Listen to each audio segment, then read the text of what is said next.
tenía una vida bastante desordenada en el alcohol. Le gustaba mucho la bohemia, pero él vivió su ritmo, él vivió su tiempo. Él creo que en toda su edad pues dio todo lo que quiso dar. A veces pues quedaba también mal porque con su borrachera no quedaba muy bien. A veces estaba mal parado en los países porque ya no estando con sus 5 sentidos y en tragos ya no es lo mismo, pues ya no puede actuar.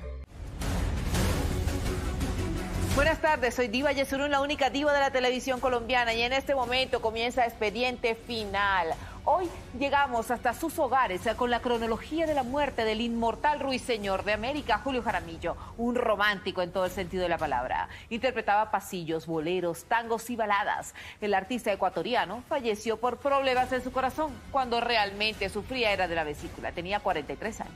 Cantara lo que cantara Julio Jaramillo, sonaba bonito. Papá tenía una voz portentosa, portentosa. Alcanzó a tener 22 años de carrera profesional. En ese tiempo grabó, oigan esta cifra, más de 4.000 canciones. Grababa muchísimo y todas sus grabaciones eran éxitos. Mi abuelito tiene una nominación Guinness al mayor grabador de discos del mundo con más de 5.000 temas. Llegó a la cumbre de la fama en los años 60 gracias a canciones como Fatalidad, Reminiscencias y Te Esperaré. Era el artista preferido en las rocolas de Latinoamérica. Todos estaban pendientes del nuevo éxito de Julio Jaramillo, que compartía la atención de los amigos bohemios para disfrutar un momento de canciones. Es que yo siempre lo he dicho, ¿no? Julio Jaramillo para mí es un sol. Se casó 5 veces y dejó 28 hijos reconocidos. Incluso hay muchas personas que se hacen pasar por hijos de él, ganan plata y todo, cantando de manera pública sin serlo. Es súper complicado el poder saber quiénes realmente son o quiénes no. Era un bohemio empedernido, con una pinta de galán que rompía corazones a su paso. Fue muy talentoso, famoso y adinerado, pero terminó en la quiebra y solo. Todavía no se ha contado la verdadera historia de Julio Jaramillo. No obstante de que era un hombre muy bien pagado, era uno de los artistas mejor pagados de Latinoamérica, él vivía al día. A su sepelio asistieron más de 200.000 personas. Latinoamérica entera lloró su partida. Eran 6 cuadras haciendo cola a la gente con la llovizna para darle el último adiós a Julio Jaramillo. Aquí comienza la historia del final de los días del eterno Julio Jaramillo. Comenzamos. Somos muy pocos los que sabemos realmente qué sucedió.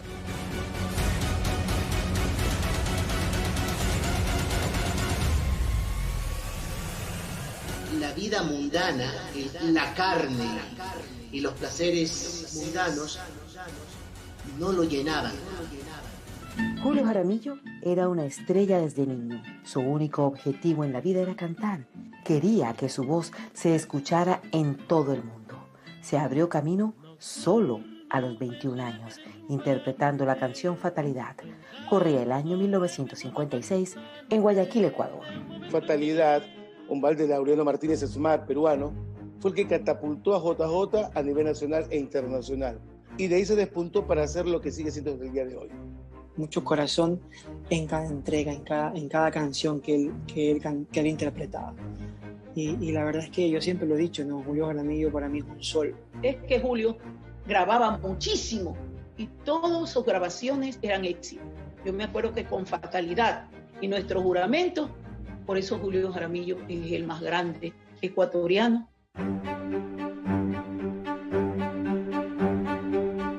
Para ese entonces, estrellas de la talla de Olimpo Cárdenas, Daniel Santos, Alcia Costa, Javier Solís, Pedro Infante, María Félix, Pacho Galán, Lucho Bermúdez y muchos más dominaban el mercado de la música latina.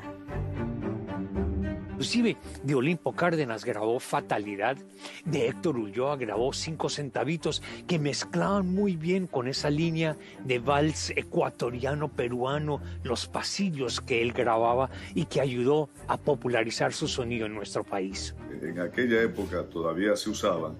Entonces, Todos estaban pendientes del nuevo éxito de Julio Jaramillo, que compartía la atención de los amigos bohemios para disfrutar un momento de canciones con un brindis, ¿no? El éxito que él fecunda, pues obviamente lo hizo fuera de Ecuador. Indiscutiblemente salir de su patria, de su tierra, pues lo ayudó a muchas cosas. Yo creo que una de las grandes cosas que él pudo conseguir fue madurez profesional.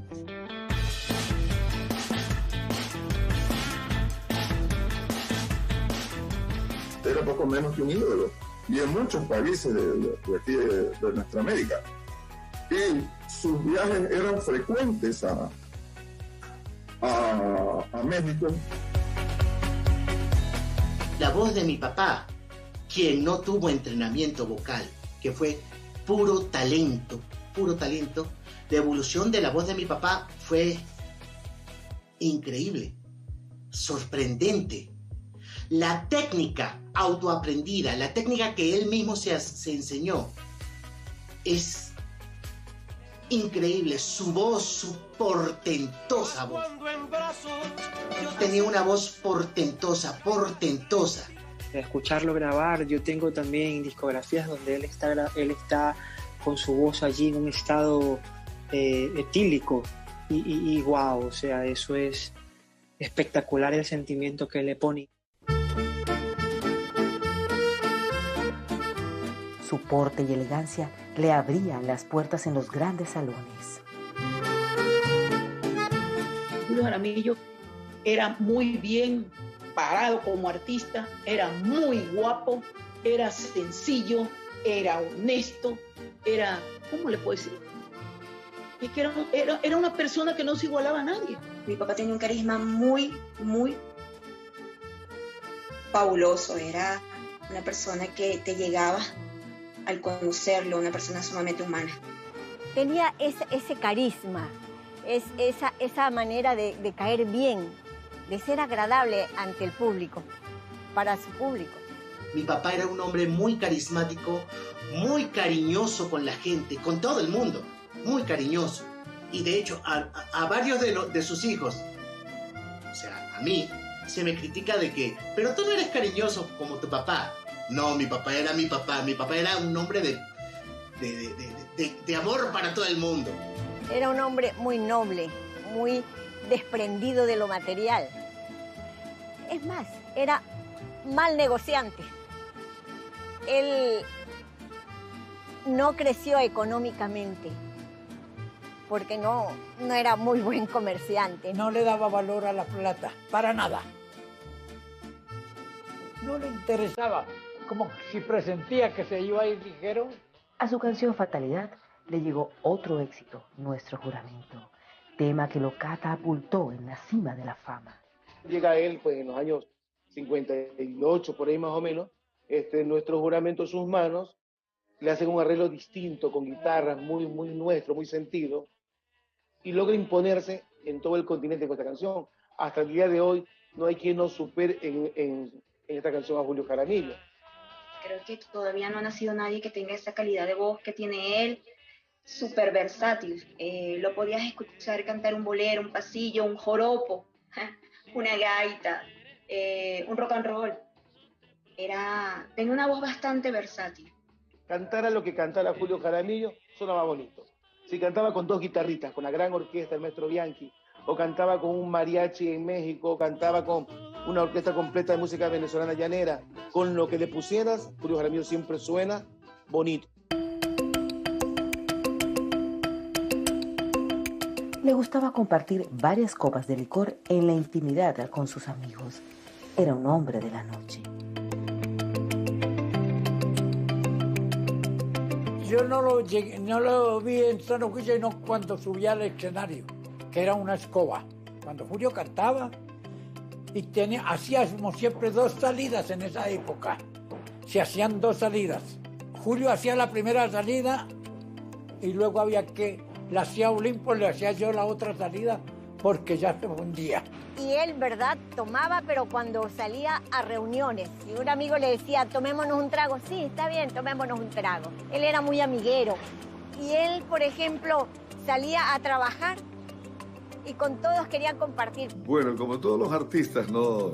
Cuando saltan al escenario necesitan estar libres de preocupaciones y de repente unos 2, 3 tragos de whisky antes de saltar al escenario les viene bien a algunos, ¿verdad?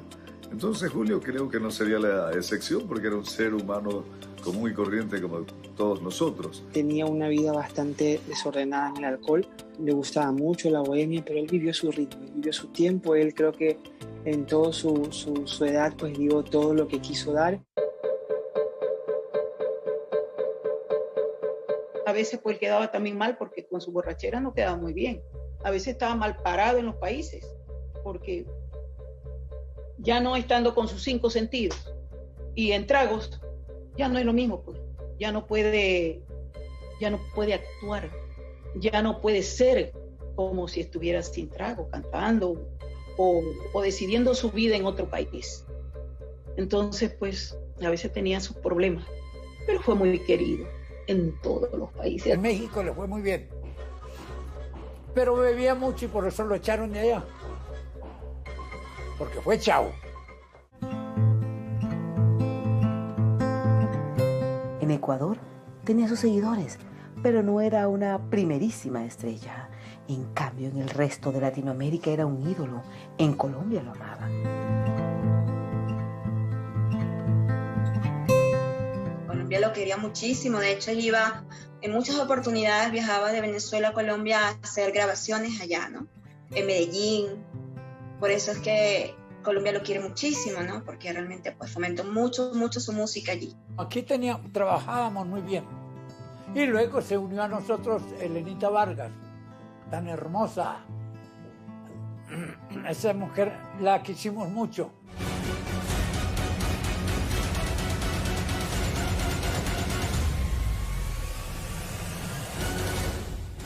Yo no sé cómo haría, pero él se casaba, estaba hasta cuando podía con la muchacha y hasta luego.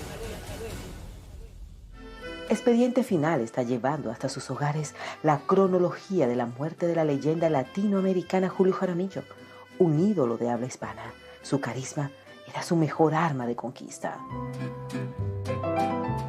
Muchas mujeres pues estaban ahí pendientes de él por ser un galán y por cantar tan hermoso, porque realmente su voz llegaba y tocaba el corazón de cualquier dama. Era muy mujeriego Julito Jaramillo, pero él con nadie se enredaba así como para que lo tengan, ya con esta mujer me quedo, con esta que me casé. No. Yo no sé cómo haría, pero él se casaba, estaba hasta cuando podía con la muchacha y hasta luego. Y venía otra vez al Ecuador, iba y venía. No lo pensaba 2 veces a la hora de enamorar a una mujer. Por eso alcanzó a tener 28 hijos y muchos amores fugaces. Cuando nosotros salíamos de un país a otro, lo que existiera ahí se quedaba.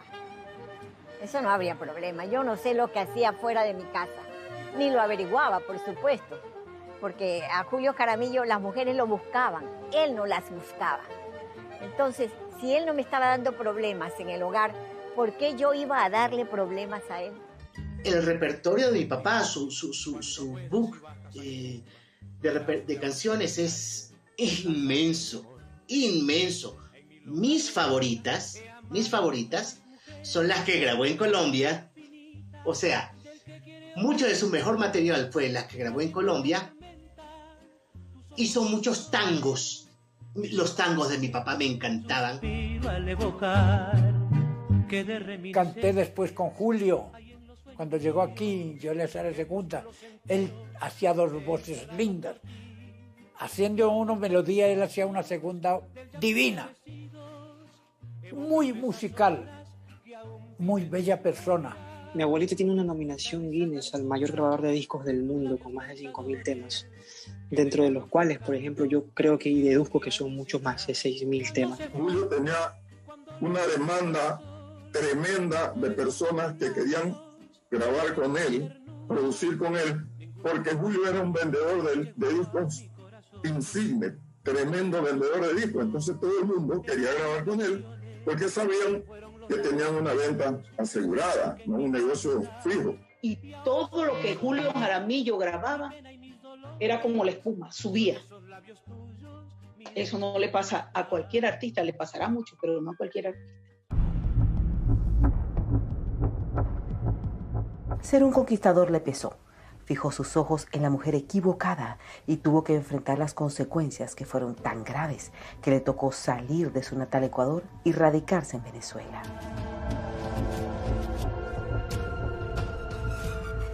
Él me dice que él tuvo romance con esa señora y después de unas semanas más adelante conoció a una chica con la que también tuvo un romance y resultó ser hija de esta señora. Pero Julio no sabía quién era la madre de esta chica. Y cuando Julio Jaramillo cantaba en los escenarios de los teatros como Teatro Central, Teatro Apolo, el Teatro Guayas, mandaba gente inescrupulosa, gente que era asalariada, que les daban un billete para que le griten de todo a Julio cuando él salía al escenario. Y eso provocó en Julio un dolor profundo que dijo, yo me voy del país y no voy a regresar más.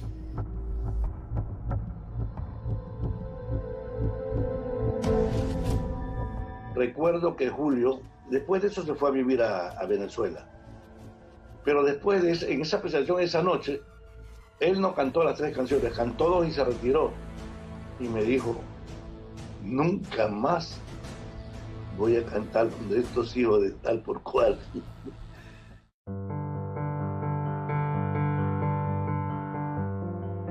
Duró 10 años fuera de su país. Cuando quiso regresar, ya no era el mismo, ni como persona, ni como artista.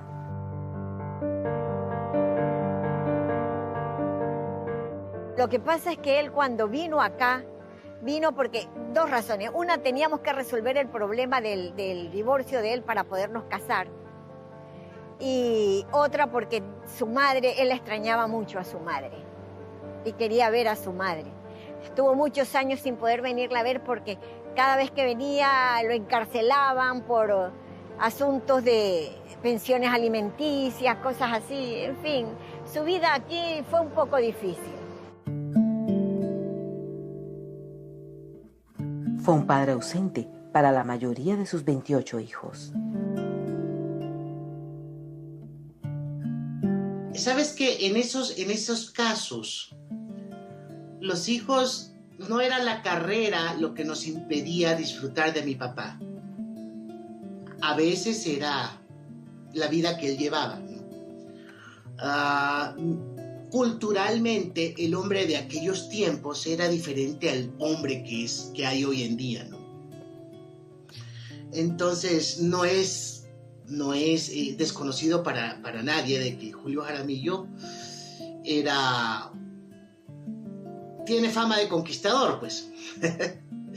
Entonces, a veces mi papá se alejaba, pero no desaparecía. Yo creo que todos mis hermanos quisieran haberlo tenido bastante cerca. Lamentablemente, pues, por ser un artista, por tener ese alcance, esa fama que tuvo, fue un poco complicado para él y complicado para nuestras madres el poder mantener cerca a mi padre. El 1 de octubre de 1976 llegó a los 41 años. Estaba muy joven, pero su alma y su físico parecían mayores. Sus quebrantos de salud estaban afectando su voz. Eso fue, creo que en el año 75, más o menos. Ella, su garganta no pudo más. Parece que estaba muy enfermo. Él seguía cantando, pero se había enronquecido bastante.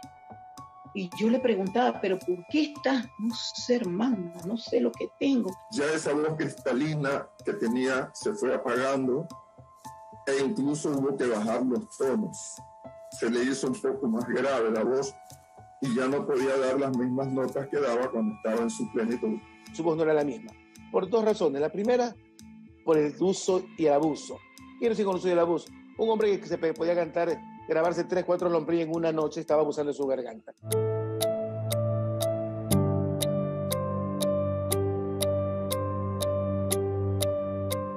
Mira, aquí vienen temas muy dolorosos.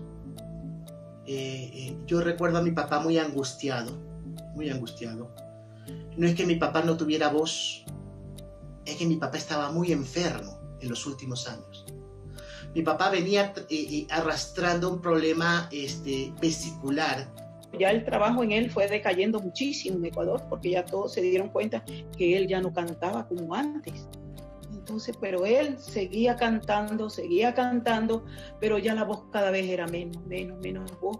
Y así el público lo deseaba, pero todos nos damos cuenta que él no estaba bien de salud. En las últimas grabaciones se le nota a él con un esfuerzo terrible para cantar. Era una mezcla entre el dolor físico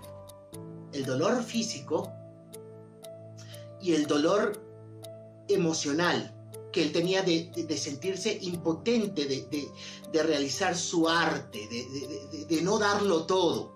Eso a él lo mortificaba mucho. En todo sentido, era en ese aspecto muy difícil de tratar Julio, no hacía caso para nada. Entonces ya nosotros dijimos, Julio está en decadencia. Él no quería ir a una clínica, él no quería un médico, él no quería nada. Él seguía haciendo y deshaciendo de su vida como le daba la gana. Las mujeres que sean, las borracheras que sean. Él era una persona en ese sentido, yo diría que como Nelson, no le gustaba escuchar, no le gustaba, era reacio a que le hablen de su vida personal, no le gustaba y tenía un temperamento muy fuerte. Él reaccionaba de manera fuerte y muchas personas optamos por evadir eso, por evitar eso. Su voz tampoco era la misma. Incluso creían que era otra persona la que cantaba. Julio estaba deprimido porque el público ya no lo aceptaba igual. En aquellos años, estamos hablando de 1976, 77, cuando comenzaron los problemas de mi papá con la vesícula, eran problemas serios y él requería una operación mayor y él le tenía pavor a las operaciones, a él no le gustaban las operaciones. Entonces, él no podía impostar la voz, no podía contraer el diafragma porque le dolía la vesícula. Eso producía de que su voz no tuviera el brillo y la potencia. Sus ingresos se empezaron a afectar. Ya no lo contrataban como antes y cuando lo hacían, él era irreconocible. Bueno, nuestra situación económica nunca fue de millonario. Nosotros vivimos una fantasía, puesto que siempre en las empresas con las que él trabajaba, llegaba Julio Jaramillo, pero llegaba al mejor hotel, el mejor departamento, a la mejor suite llegábamos. Pero todo pagado, por supuesto, por la empresa que lo llevaba. Pero nuestra realidad económica era muy distinta. No quería entender nada. Así fue que él fracasó ya del todo, porque él no se daba cuenta de lo que hacía, él no quería obedecer. Entonces imagínense si uno no hace caso a los quebrantos de nuestra salud, ¿qué pasa? El 3 de febrero de 1978 ingresó a la clínica Domínguez de Guayaquil. Julio fue llevado de urgencia en la madrugada con un fuerte dolor. Pensaba que era el hígado. Y el médico le hace los exámenes y se da cuenta que eran cálculos en la vesícula. Es lo que le platicaba. Julio Jaramillo no tenía el hígado cirrótico, lo tenía completamente sano. Él lo que tenía era cálculos en la vesícula. Yo procedo a palpar el punto cístico donde él me indicaba que le dolía y efectivamente era un dolor muy agudo. Yo sospeché de un principio y le dije, esto parece una inflamación de la vesícula.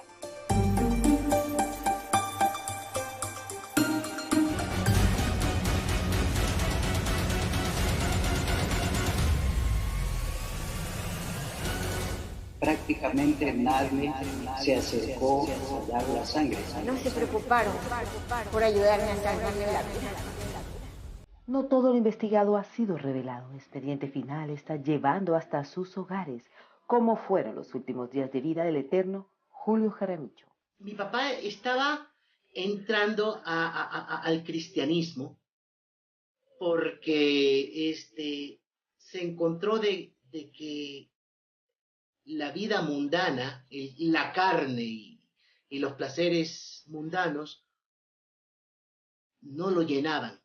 Él me conversaba que tenía cierto problema con la voz y había decidido que después de que pase todo esto, él tenía un médico amigo en España que iba a irse a España para que lo trate este médico, y me decía que a Rafael había tenido un problema en la voz y este médico le había recuperado su voz.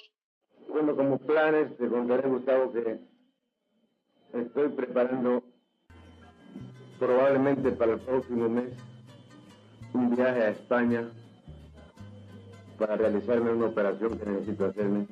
Ya había perdido parte de la voz.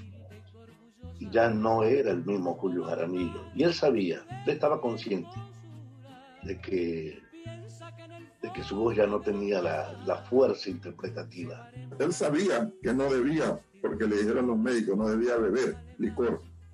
Pero sin embargo, a mí me lo pidió y seguía tomando. Entonces eso y otras cosas, pues, hicieron que su vida termine más pronto de lo que todos hubiéramos deseado. El ecuatoriano ingresó de urgencia a la clínica el día 3 de febrero de 1978. Un fuerte dolor lo estaba martirizando. Procedimos a chequearlo a Julio y vimos que era un paciente con una presión demasiado elevada. Tenía en ese tiempo 240, 140 de presión. Una presión sumamente alta, y comenzamos a las valoraciones y a hacer ciertas interconsultas con determinados especialistas.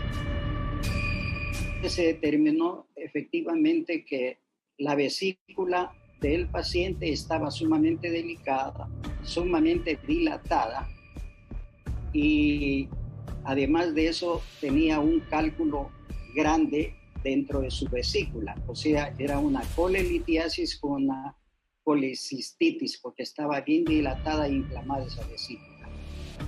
Entonces solicitamos a un médico internista que lo valore.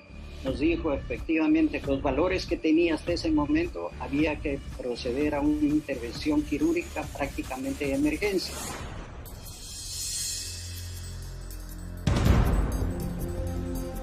La operación fue un éxito. Sin embargo, un descuido de Julio hizo que se desconectara de la sonda de forma involuntaria y los galenos se vieron forzados a operarlo nuevamente. Cuando él sale de la operación, en medio de la anestesia, él siente que algo le pica y se rasca.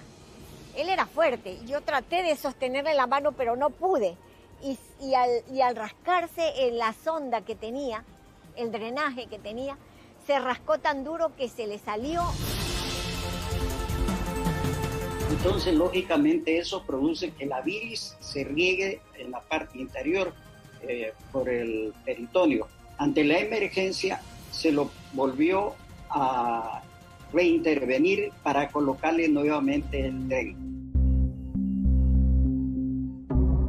Posterior a esa intervención, Julio tuvo cierto problema porque no podía respirar. Julio tenía el antecedente que también era asmático. Su salud no estaba bien. Para salvarle la vida, era necesario trasladarlo a Estados Unidos. Se procedió a ver cómo se reunía fondos para poder pagar y mandarlo a Miami. En ese tiempo, en Guayaquil no había lógicamente las terapias que ahora sí las tenemos. Yo bajé al primer piso a hacer una llamada por teléfono, era un día domingo. Entonces, cuando yo bajo, Sería unos 2, 3 minutos, baja una enfermera, me dice, doctor Ceballos, suba que el señor Jaramillo está sin poder respirar, se muere.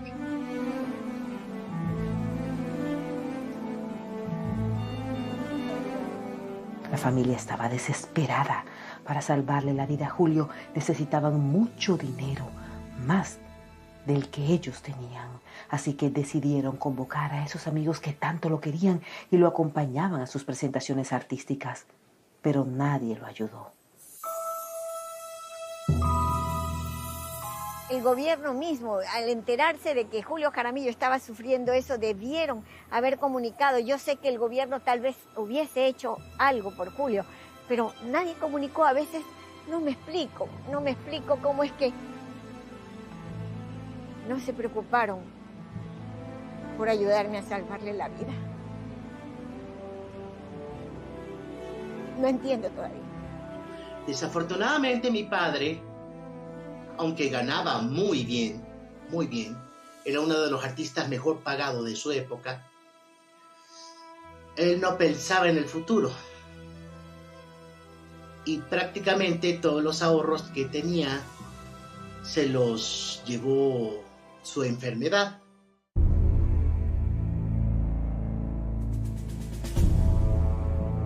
Luego de una semana, la situación se tornó más preocupante. Julio necesitaba una transfusión de sangre. Incluso se hizo la convocatoria en radio, pero nadie lo apoyó. Era deprimente saber cómo lo olvidaron.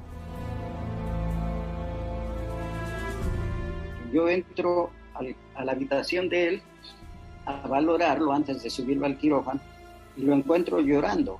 Entonces le digo a la esposa, ¿qué pasó? Me dice, doctor, está un poco triste porque hicimos un pedido de unidades de sangre y prácticamente nadie se acercó a dar la sangre. Él era RH negativo.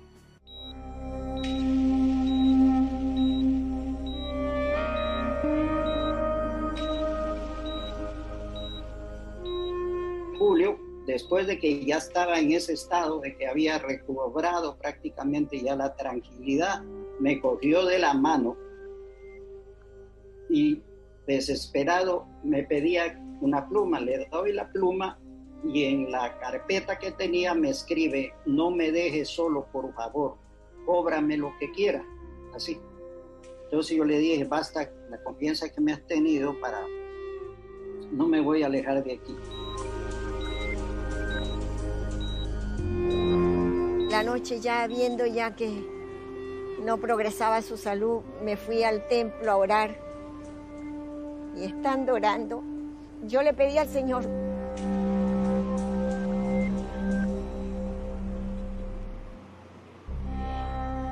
que si era su voluntad sanarlo, lo sanara. Pero ya en ese momento. Y que si no era su voluntad que él sanara, que también que se lo llevara en ese momento para que ya no sufriera más. Yo no quería verlo sufrir más.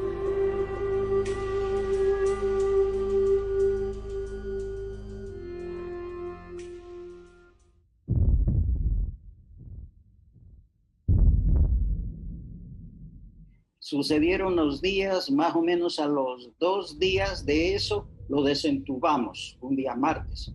Lo desentubamos, quedó un poco disfónico, no podía hablar bien, pero lo que sí me decía, digamos, ya esto más íntimamente, un sequito de chivo y una cerveza. Entonces le dije, ¿qué te pasa? Si recién sales de un problema crítico, estás pensando en eso. Entonces él entraba en ciertos momentos en angustia por su situación médica, pero es que él falló, él debería verse, y esto lo conversamos, estas son razones de conversación con mi mamá, largas, que él debió haber parado, él no debió haber seguido haciendo shows, él debió haberse tratado a tiempo.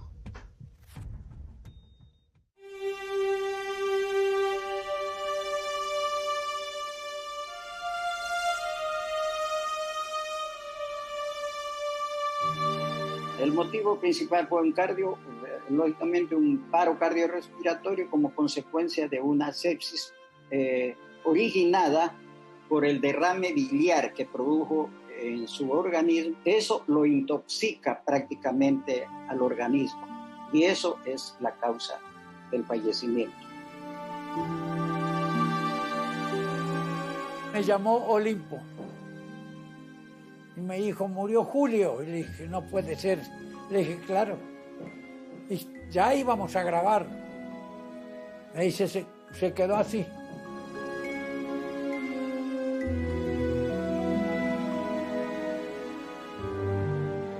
Yo me enteré por la televisión. Para mí fue muy duro, ¿no? Así un niño no se debe enterar de la muerte de su padre.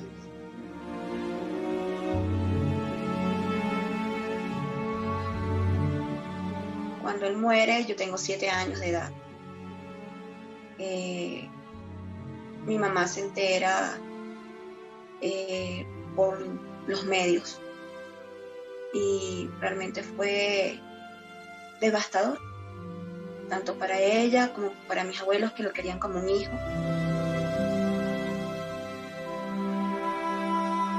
Y la gente enseguida empezó, ya los vecinos a preguntar, ¿ya te enteraste? Y cosas por el estilo. Y fue donde se armó ya toda la parafernalia. Porque para esto ya lo habían matado como 3 veces durante el día, las noticias. Ya murió y no moría él para nada. La noticia de su fallecimiento llegó a cada rincón de habla hispana. Luego de su muerte, muchos llegaron a la clínica para darle el último adiós. Pero ya era demasiado tarde. Julio los necesitaba en vida. Mi mamá estaba destrozada en la clínica. ¿Cómo tú le dices a un niño, tu papá se murió? Entonces fue muy feo enterarse por la televisión que mi papá murió. Ni siquiera pude ir al entierro, al velorio, porque había tanta gente, eran decenas de miles de personas despidiendo a mi papá. Unos 15 minutos de hecho que ocurrió, nos dice mi enfermera, abajo y cualquier cantidad de gente, doctor. Y efectivamente me asomé, habían siquiera unas 3,000 personas. Ella nunca se pudo desprender del cuerpo de mi papá. Ella necesitaba estar en la misma ciudad donde estaban los restos de mi papá.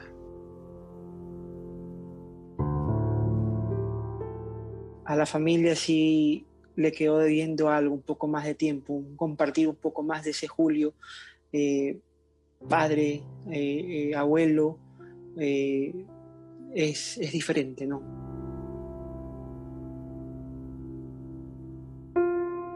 Crecer sin él fue como que si estuvieras en blanco, parte de tu historia está en blanco.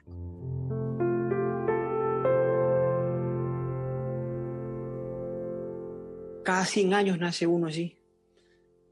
Cada 100 años. Falta mucho para llegar a los 100. No nacerá otro Julio Jaramillo.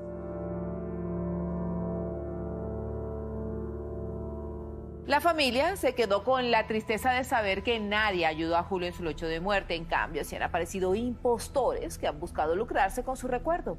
Su hijo menor está trabajando en un proyecto audiovisual para rendirle tributo a su memoria. Hasta aquí un capítulo más de Expediente Final. Nos vemos dentro de 8 días. Que tengan una feliz semana. Buenas tardes, soy Diva Yesurún, la única diva de la televisión colombiana. Y a partir de ese momento comienza Expediente Final. En el día de hoy vamos a llevar la cronología de la muerte de un personaje muy querido por Colombia. Precioso este personaje. Estamos hablando del cantautor cartagenero Eliseo Herrera, uno de los principales integrantes de los Corraleros de Majagual. Estos señores hicieron historia con su música en el país.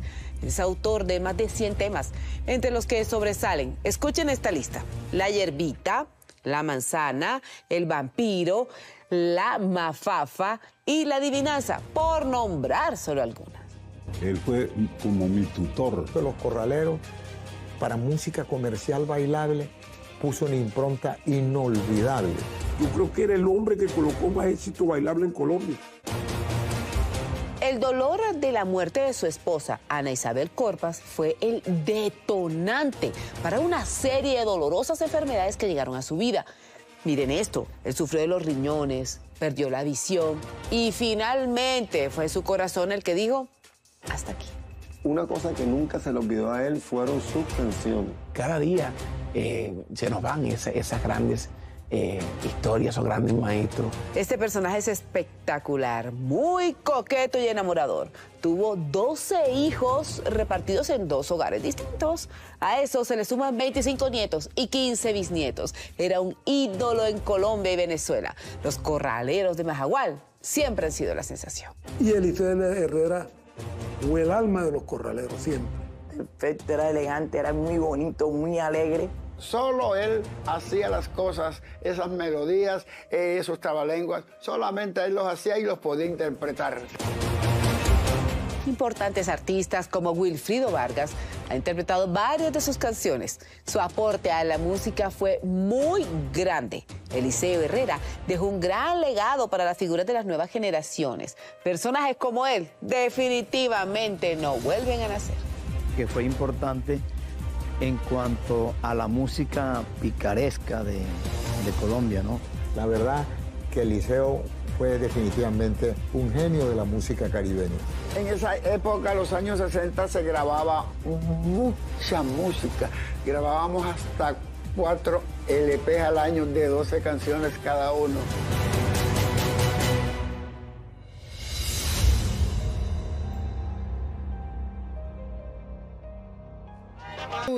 Para mí, Eliseo Herrera fue el gran boom de los corraleros. Eliseo le puso una impronta muy particular con su trabalengua. El hombre que jalonaba a los corraleros fue Eliseo. Porque imagínate, Eliseo graba ahí, tingo, tingo, y que tingo el taco, tingo. Cuando Berta va caminando, graba, a Cristina le dicen culebra, cascabel. En cada long play de los corraleros, Eliseo colocaba 2 éxitos, el único. Eliseo era el encargado de esa parte jocosa, de esa parte como que el impacto de la gente. O sea, decía un trabalengua, pero sabía que le decían el rey del trabalengua. Definitivamente Eliseo le dio esa impronta. El trabalengua fue, acuérdate de los 3 tigres. Con este puñal de acero me descorazonaré, con este puñal de acero me descorazonaré, con este puñal de acero me descorazonaré, me descorazonaré, me descorazonaré. Entonces, en ese era la velocidad, esa era la energía, la sinergia que le metía Eliseo. Y con ese grupo musical que tenía, que eran unos señores maestros. Una sala y le dijo, este señor, le colocó un disco de Aníbal Velázquez, este señor nos tiene fregado en la costa. Hace un año que dijo, Cuente, no impacta usted en Barranquilla, porque este señor en discos tropical nos tiene fregado. Hay una contrapropuesta al caso de Aníbal Velázquez y aparecen los corraleros, que ya empieza a rodar y empiezan a aparecer en las casetas. Yo los conocí en las casetas, aquí en Valledupar, los corraleros de Majagual, en el año 60, que es cuando nacen. Bueno, hablar de Eliseo Herrera, pues era un personaje espontáneo en tarima.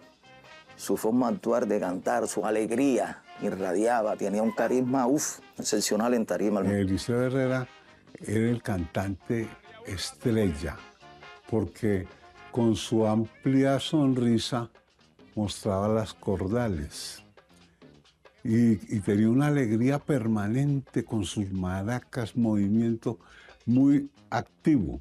Fonseca fue el primer pueblo que se atrevió a llevar a los corraleros de Majagual como municipio pequeño. Llegaron primero a Fonseca que aquí a Valledupar. Sus 2 éxitos más importantes fueron La Mafafa y La Adivinanza. Mi papá se fue para Medellín, se lo llevaron por un mes para Medellín. Allá donde él se lleva sus composiciones, porque ya las composiciones estaban listas. O sea, que me adivina, todo eso ya estaba listo. Lo vi escribiendo en muchas ocasiones. Mi papá, como decía mi tío, tenía letra de doctor. Era una letra muy difícil de entender. El único que entendía esa letra era él mismo. Un recorrido muy extraño que ese libro quedó, la verdad no tengo idea, yo creo que mi tía lo tiene guardado, con canciones inéditas, canciones que él no llegó a grabar. A él se le hacía muy fácil hablar en trabalengua, decir las cosas así, las cosas de esa manera, invertidas, y hacerlo a la perfección. Yo me acuerdo que cuando empezaron esos trabalenguas, eso se hizo muy popular. Y empezó la población, la gente, el que escuchaba la música, a tratar de irse detrás del trabalengua. Entonces, eso permitió que la canción se hiciera popular. Fíjate que las canciones que él creó, pues son cosas cotidianas donde él habla de la adivinanza, de la manzana, de la hierbita, cosas del común, pero que con su genialidad les daba pues una jocosidad impresionante. Él rompió con una serie de parámetros que tenía la música. Y fíjate, tú ves los melódicos y las villas. Al que más le grababan de los corraleros fue Eliseo. Los corraleros de Majagual se tomaron a Colombia y desde que tocaron la fama, su música no la pudo detener nadie. Incluso eran solicitados en Venezuela, Ecuador, Estados Unidos, México y muchos más países. Cuando yo llegué a Nueva York en el año 1968 con los corraleros de Majagual, nos recibió Mirta Silva, que tenía un show allí en Nueva York en el Canal 47. Y nosotros entramos allí, pues imaginen ustedes, todos corronchitos, entramos a ese programa y ella nos recibió. Llegaron los de la hierbita. Y en ese momento estaba la marihuana colombiana, la hierba estaba en mucha fama. Nosotros nos sentimos todos tocados, pero cuando empezamos a tocar, sonreímos porque era la canción que nos sentarme contigo en la hierbita, en la hierbita, en la hierbita. Algunos cantaban, otros interpretaban muy bien el acordeón, hacían algunos las dos cosas al tiempo, otros hacían sus composiciones. Entonces era un taller de alegría y de música tropical y rompe con todos los esquemas porque ponen a bailar a las grandes ciudades. Y era el hombre que más gustaba de los corraleros con su maraca y su forma de cantar. Era una persona muy sencilla. Venía de viaje. Se llegaba, se traía, porque él viajaba y traía alguna cosa, traía para casa. Y mi mamá ya que llegaba una vez, lo vestía, lo enredaba, y él se iba. 4 días de viento.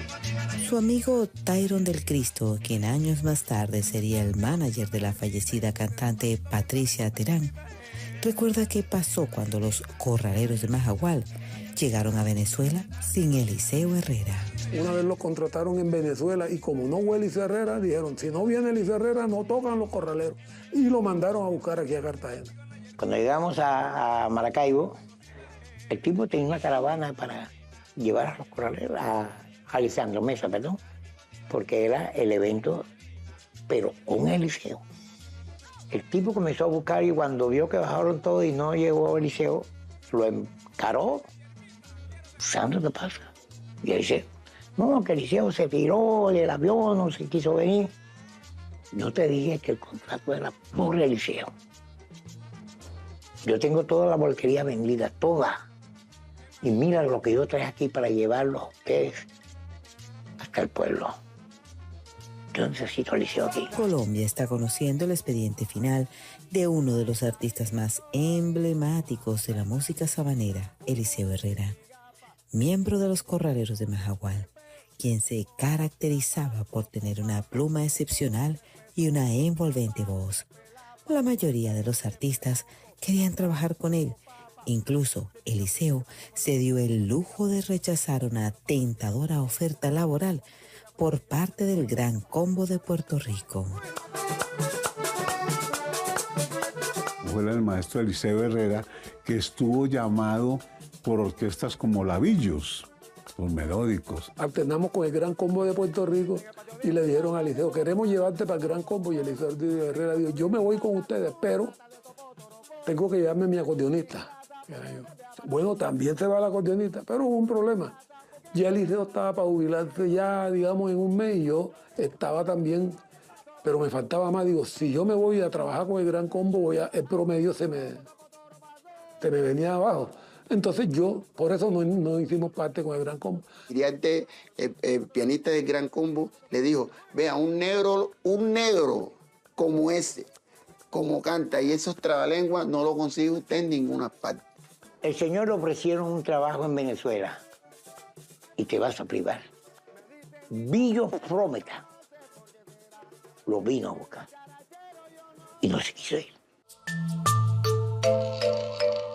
Finalmente, en 1996, se retira de los corraleros de Majagual, una baja grande para el grupo. Para ese entonces, ya le aquejaban varios quebrantos de salud. Comenzó a sufrir de diabetes e hipertensión y era el momento de dedicarse a sus cuidados médicos. Y aún cuando estaba de pronto bajoneado, siempre lo veías con esa actitud de baile, esa actitud de... O sea, eso, trabajar con gente tan positiva, trabajar con gente tan dispuesta, es un plus. O sea, ahí llevas media batalla ganada. Se enamoraba con gran facilidad. Ana Isabel Corpas, la costeña, y Romelia Vega, la cachaca, fueron sus dos grandes amores. Con ambas tuvo hijos, 8 y 4 respectivamente. No debía ser fácil tener dos hogares de manera paralela. Mi papá era muy diferente, Ana Isabel. Carajo, a matar muchachos. Era todo lo contrario, a mi papá no le gustaba pegar. Era elegante, era muy bonito, muy alegre. Con nosotros, ese hombre con nosotros, ¿para qué? Ese hombre no nos tocaba ni con la punta del dedo, nada.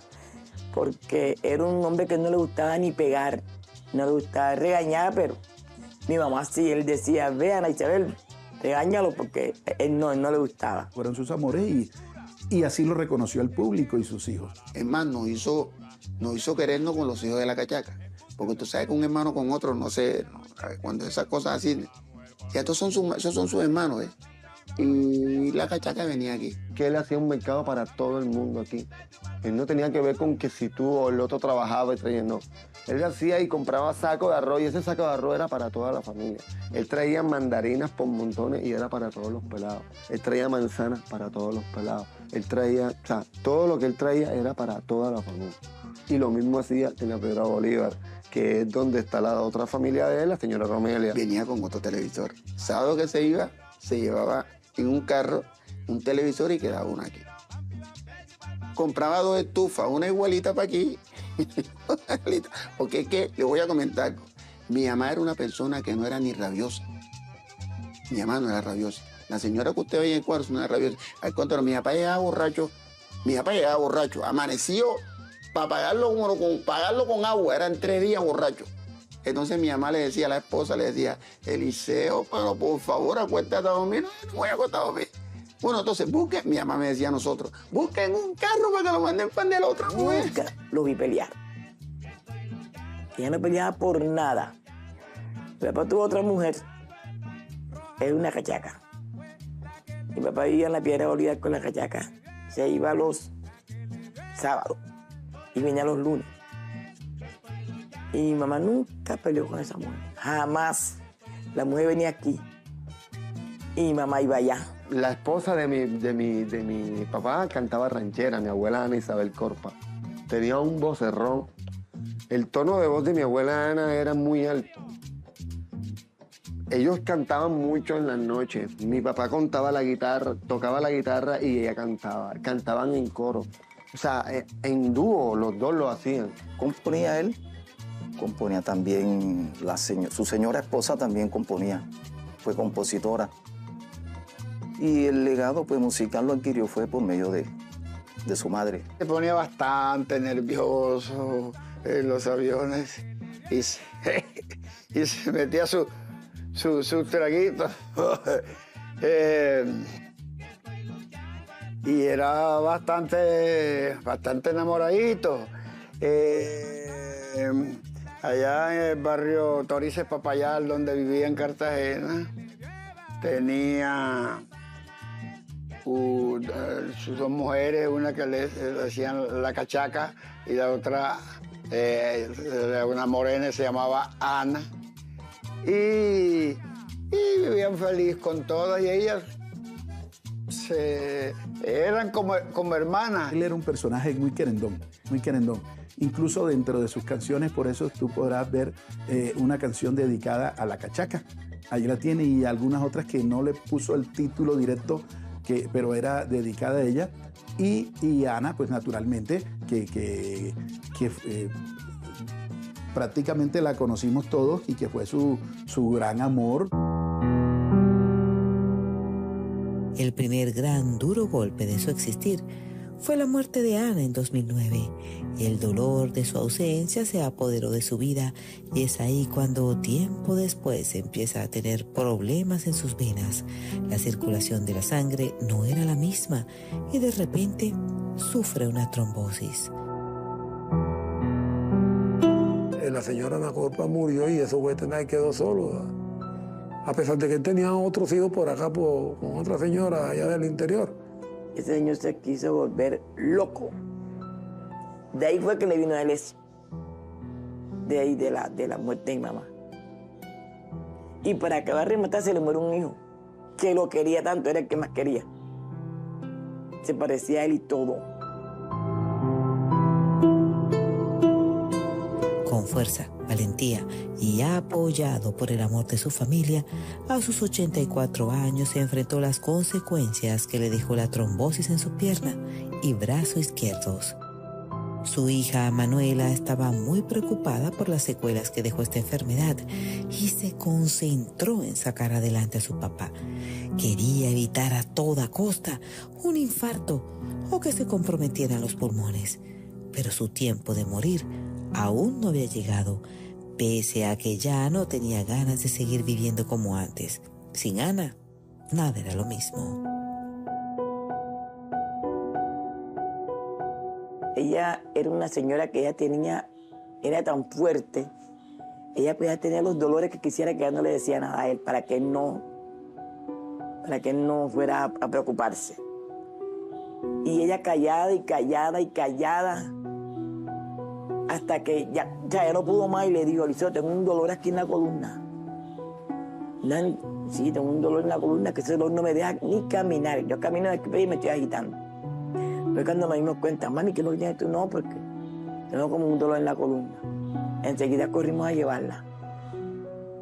Cuando la llevamos y todo, el doctor dijo: señorita, ¿por qué se ha dejado coger tanto tiempo? Esto hay que verlo ya. Aquí mi papá fue, lo vimos, pero mi mamá ya estaba cogida ahí, callada. Y entonces el doctor dijo que había que operarla, pero si la operábamos, quedaba con un vegetal. Y si no la operamos, mi papá dijo: mejor prefiero que lo operen. Y Eliseo, sus últimos años los anduvo con mis hijos. Dino Gutiérrez, Eliseo dice: oye, Alfredito, repilla,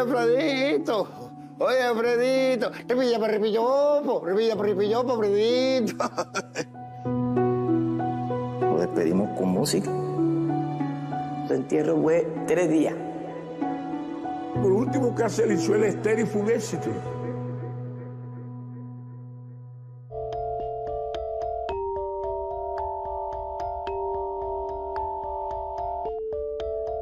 No todo lo investigado ha sido revelado. Colombia está conociendo cómo fueron los últimos días de vida del recordado cantautor de los Corraleros de Majagual, Eliseo Herrera, quien luego de sufrir una fuerte trombosis a sus 84 años, se recupera y 5 años después es víctima de problemas renales. Un año yo vi la que pasé con él. Él y el Omar, que estaba aquí ahorita. Ese era su nieto. Se lo llevaba donde sea, que a donde el médico y no hacía, lo vestía, vamos papi. Y lo llevaba, lo enredaba, que cuando se enfermó, que estaba aquí en la clínica Vargas, él se quedaba en la noche. Él no se quería despegar del señor, Omar. Y yo me iba en la mañana y él se iba. Los dos estábamos pendientes de ese señor. Él no quería mucho a su abuelo. A él le dio trombosis y isquemia cerebral.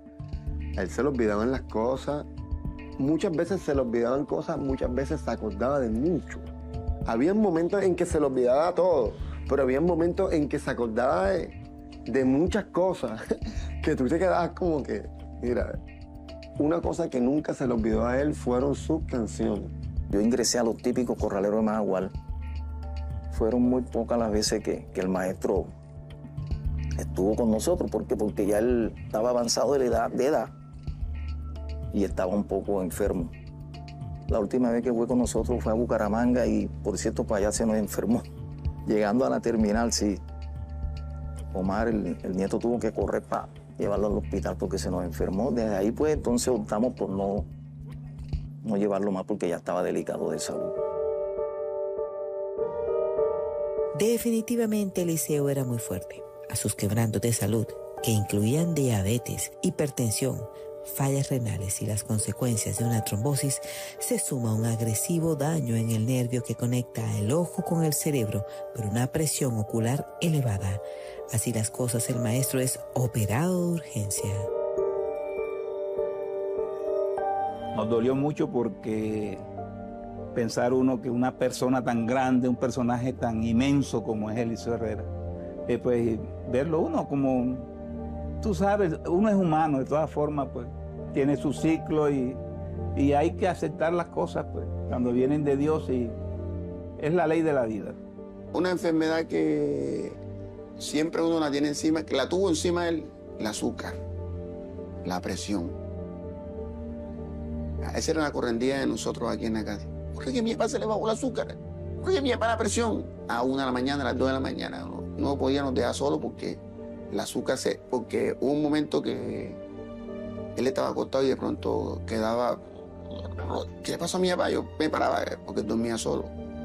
Y el azúcar se le tuvo que bajar. Estaba en el centro vino con que le dolía el ojo. Y me duele el ojo, que mira que el ojo, que una avispa, que no sé qué. Porque se le reventó la retina del ojo. La ansiedad. Y ya desde ahí que se le entró el ojo y mi papá me cayó. Se sentaba ahí a ver, o sea, pensar. Porque él cuando hacía sus cosas, que él pensaba en lo que iba a hacer, ella estaba al lado. Y ella lo ayudaba. Así que entonces ya desde que se murió ese señor y mi papá, fuera. Él fue enfermando y ya se fue apagando y ya, sin embargo, en su casa, sus nietos no dejaban de hacerle algunas reuniones, algunas fiestas con la cual yo tuve la oportunidad de ir cuando ya él estaba quieto y le recordaban las canciones. De pronto se le olvidaba un poco, pero volvía y conectaba. Eso fue horrible porque yo fui la que lo atendí todo desde que se enfermó. Entonces ya en UCI no me aceptaban, como que en UCI no aceptan a nadie que se quede ni para dormir ni para nada.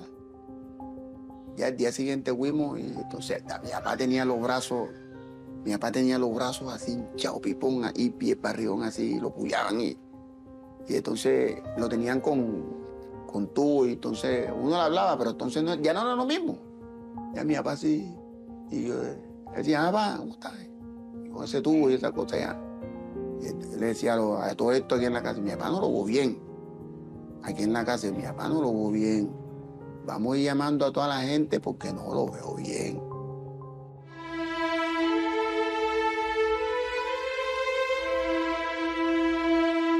Definitivamente Eliseo era un hombre muy fuerte, que estaba aferrado a la vida. Luchó duramente por recuperarse. Tenía 90 años. 6 meses después de haber salido del quirófano, su corazón se resistió a seguir latiendo y el sábado 5 de marzo de 2016 murió. Nosotros nos trasladamos de inmediato a Cartagena. Toda la familia fuimos porque es que una sola familia. Nosotros fuimos, todos fuimos. Y todos sus compañeros, los familiares de los compañeros, todos estuvimos en ese periodo del gran maestro Eliseo Herrera. Lo despedimos con música, como se esperaba, porque uno músico cuando muere siempre, pues las despedidas son con música. Entonces, apoteósica la despedida del maestro. Nos dolió mucho la partida del maestro. Todo el mundo se fue a su entierro. Su entierro fue, Dios mío, 3 días. Me lástima que ya Eliseo cuando muere, ya se estaba la gente olvidando de Eliseo, ya había llegado el boom del vallenato. Pero mira, Eliseo ya en lo último que hace Eliseo el estéreo fue un éxito. Una canción que tú lo oyes en los carnavales. Vengo borracho, bastante rompedé. Saca la estera que yo quiero dormir, ay que tú me sacas la estera. Ese era Eliseo. Con mi esposa estuvimos faltando 2 meses para que se muriera en el hospital. Y a mí me recibió cantando. Tenía 92 años. Y yo sentí esa alegría porque para mí es un ídolo. Y es el papá del sentir de la alegría que le enseñó, por ejemplo, a Joe Arroyo. Los médicos dictaminaron que sufrió 2 paros cardíacos. Su partida fue dolorosa. Todos los artistas lamentamos cuando una figura, como lo fue él, fallece, ¿no? Porque ellos son artistas que se quedan en la memoria de la gente, en este caso de los colombianos.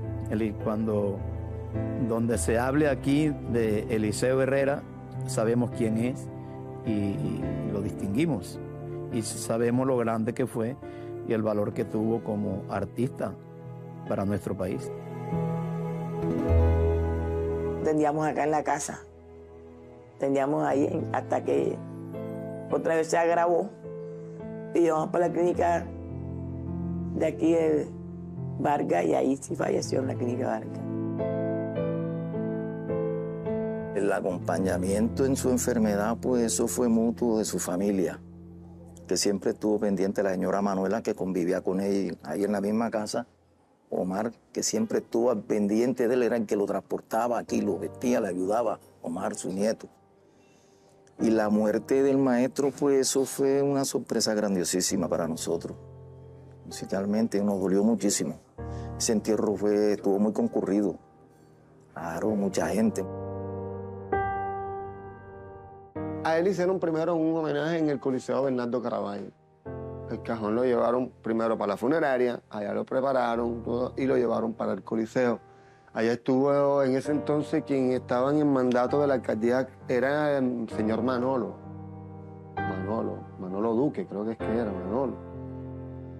Y el señor nos facilitó el camión de un bombero, por lo que la verdad habían demasiada gente que querían estar acompañada ahí a la última noche de mi abuelo, en el último día de mi abuelo. Muy triste porque aunque uno sabe que la ley de la vida, inexorablemente eso va a ocurrir, ¿cierto?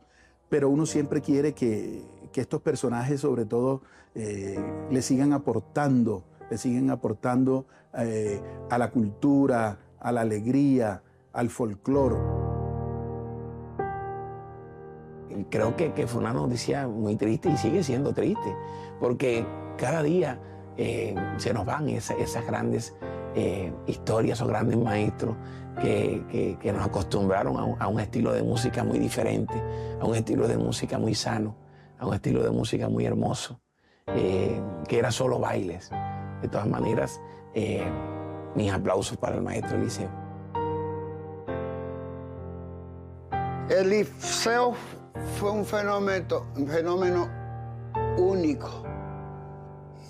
Salió Eliseo y nos saldrá otro. Reemplazo, no han podido. Muchos han tratado.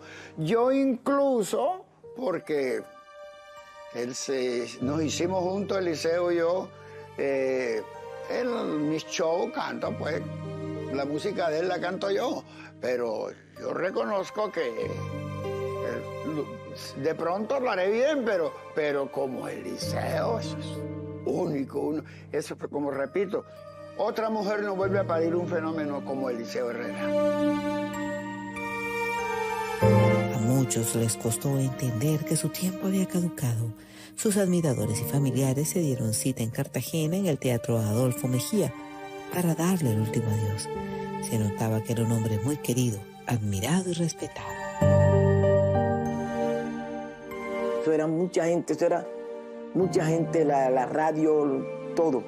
Y después de ahí se hallaron para acá, para la funeraria Los Duis.